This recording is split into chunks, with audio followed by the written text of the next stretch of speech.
Makanan ketupat yang berbahan dasar beras, selama ini identik dengan Lebaran atau Idul Fitri di Indonesia.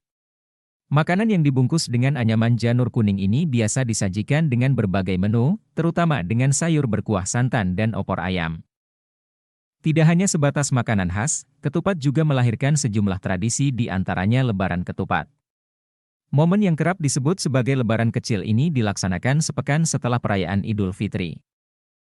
Dikutip dari situs NU Online, sejarawan Agus Sunyoto, 2016, Lebaran ketupat tradisi asli Indonesia. Itu sebetulnya diambil dari satu hadits, Men syoma Ramadana summa atba'ahu syitea min syawalin faka'ana syamakasya midahron, barang siapa yang berpuasa Ramadan, kemudian dilanjutkan dengan berpuasa 6 hari di bulan Syawal, maka seperti telah berpuasa selama setahun penuh. Orang yang berpuasa seperti itu disebut kafah atau kafatan, artinya sempurna. Orang Indonesia menyebutnya kupat, ketupat, atau kupatan. Itu sebabnya orang Indonesia setelah berpuasa Syawal, ada Hari Raya Ketupat, artinya Hari Raya Sempurna. Menurut Haji J. de Graaf dalam Malay Annal yang dikutip Historia, ketupat merupakan simbol perayaan Hari Raya Islam pada masa pemerintahan Kerajaan Demak yang dipimpin Raden Patah pada abad ke-15. Bungkus ketupat yang terbuat dari janur untuk menunjukkan identitas masyarakat pesisir yang banyak ditumbuhi pohon kelapa atau nyiur. Masyarakat pesisir yang identik dengan makanan khas yang terbungkus dengan janur tersebut lalu mendorong Sunan Kalijaga menggunakan ketupat sebagai media dakwah untuk menyebarkan Islam. Ketupat semakin populer di kalangan umat Islam sendiri ketika Sunan Kalijaga menggunakan ketupat sebagai simbol Lebaran ketupat. Perayaan yang dilakukan pada 8 Syawal atau seminggu setelah Idul Fitri dan setelah 6 hari berpuasa Syawal.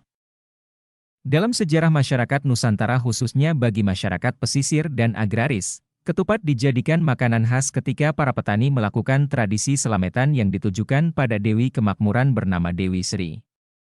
Biasanya tradisi tersebut dilakukan pasca panen. Dewi Sri merupakan dewi tertinggi dan terpenting bagi masyarakat agraris. Ia dimuliakan sejak masa kerajaan kuno seperti Majapahit dan Pajajaran. Tradisi dengan menyajikan ketupat lalu berlanjut pada masa kerajaan Islam, yaitu pada masa kerajaan Demak dan Mataram Islam. Pemandangan tersebut terlihat ketika masyarakat keraton di Yogyakarta, Surakarta, dan Cirebon melakukan upacara selametan yang disebut sekaten atau grebek mulut yang dibarengi dengan peringatan Maulid Nabi Muhammad SAW. Ketupat menjadi bagian dari sajian penting dalam upacara tersebut. Tradisi menyajikan ketupat hingga saat ini juga dilakukan oleh masyarakat keraton di Ubud, Bali. Dengan kata lain, ketupat sebagai makanan khas Nusantara masih tersaji pada upacara-upacara masyarakat Muslim, Hindu, maupun masyarakat dengan kepercayaan-kepercayaan lokal. Tidak hanya di Jawa, ketupat sudah lama dikenal di sejumlah daerah di Indonesia. Hal ini terlihat dari sejumlah makanan khas daerah yang mengikutkan ketupat sebagai pelengkap hidangan. Di antaranya kupat tahu, Sunda, kupat gelabet, Tegal, coto Makassar, ketupat sayur, Padang, sate Padang, laksa, cibinong, doclang, Cirebon, gado-gado, sate ayam, dan kadang disajikan dengan bakso. Kata ketupat atau kupat berasal dari kata bahasa Jawa ngaku lepat yang berarti mengakui kesalahan. Sehingga dengan ketupat sesama Muslim diharapkan mengakui kesalahan dan saling memaafkan serta melupakan kesalahan. Bungkus yang dibuat dari janur kuning melambangkan penolak bala bagi orang Jawa.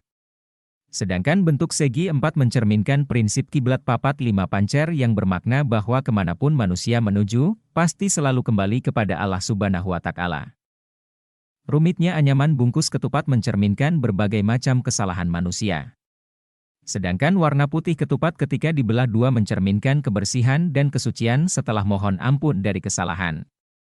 Beras sebagai isi ketupat diharapkan menjadi lambang kemakmuran setelah hari raya. Pada masa lalu, terdapat tradisi unik yang berbau mistis, tetapi kini sudah jarang ditemukan. Ketupat dianggap sebagai penolak bala, yaitu dengan menggantungkan ketupat yang sudah matang di atas kusen pintu depan rumah, biasanya bersama pisang, dalam jangka waktu berhari-hari, bahkan berbulan-bulan sampai kering. Biasanya, ketupat disajikan bersama opor ayam dan sambal goreng. Ini pun ternyata ada makna filosofisnya. Opor ayam menggunakan santan sebagai salah satu bahannya.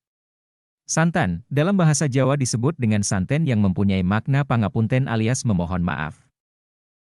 Saking dekatnya kupat dengan santen ini, ada pantun yang sering dipakai pada kata-kata ucapan Idul Fitri, mangan kupat nganggo santen, menawi lepat nyuwun pangapunten.